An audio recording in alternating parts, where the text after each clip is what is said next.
I stand before you not as an expert, but as a concerned citizen, one of the 400,000 people who marched in the streets of New York on Sunday, and the billions of others around the world who want to solve our climate crisis.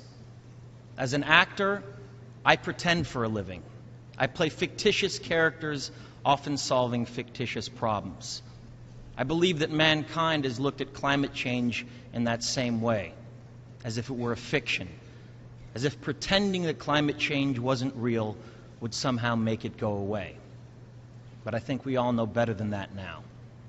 Every week we're seeing new and undeniable climate events, evidence that accelerated climate change is here right now. Our oceans are acidifying, with methane plumes rising up from the ocean floor. We are seeing extreme weather events and the West Antarctic and Greenland ice sheets melting at unprecedented rates, decades ahead of scientific projections. None of this is rhetoric, and none of it is hysteria. It is fact.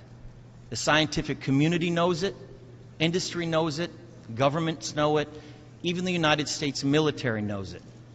The chief of the U.S. Navy's Pacific Command, Admiral Samuel Locklear, recently said that climate change is our single greatest security threat. My friends, this body, perhaps more than any other gathering in human history, now faces this difficult but achievable task. You can make history, or you will be vilified by it. To be clear, this is not about just telling people to change their light bulbs or to buy a hybrid car. This disaster has grown beyond the choices that individuals make. This is now about our industries and our governments around the world taking decisive, large-scale action. Now must be our moment for action. We need to put a price tag on carbon emissions and eliminate government subsidies for oil, coal, and gas companies. We need to end the free ride that industrial polluters have been given in the name of a free market economy.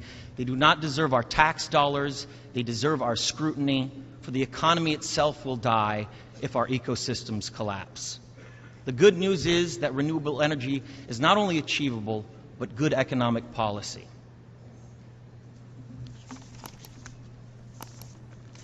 This is not a partisan debate. It is a human one. Clean air and a livable climate are inalienable human rights.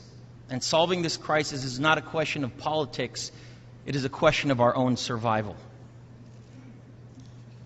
This is the most urgent of times and the most urgent of messages.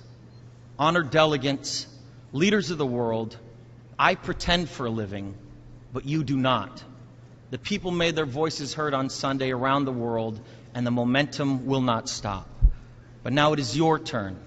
The time to answer humankind's greatest challenge is now. We beg of you to face it with courage and honesty. Thank you.